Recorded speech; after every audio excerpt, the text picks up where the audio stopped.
ဒီနေ့ဗျာဘသူတရားနေကျွန်တော်ဆိုကျွန်တော်လာပြီးတော့ fight ပြီးအောင်မောင်လာဆိုတော့ဒီကရိုက်ပြသွားတာဖြစ် okay တော့ကျွန်တော်ရင်တော့ lucky သူကျွန်တော်တက်ထားတယ်ကျိုးကလည်းကျွန်တော် lucky တက်ထားတယ်နောက်တော့ lucky ကျွန်တော်ဘယ်လိုတောက်အောင်လဲ show လိုက်လို့ပါတော့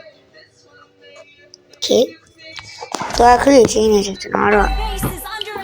တင်နေကြတော့ဘူးလား yes ပေါ်လာတယ်ကွာမတူဘူးပေါ်လာပဲဆိုတော့ Evo set လဲဆိုတော့ Evo အင်းမျိုးပါတယ်ဒါပေမဲ့ကျွန်တော်ကလည်းစောက်ပေါ်မို့လို့ပြန်ပြန်တော့အဲဒီမေကလည်းကျွန်တော်ပို့တော့မယ်သူကလည်းအဲဒီမေပို့တော့ငါအင်းမျိုးကိုစဉ်းစားတာသူကဘာမှမလုပ်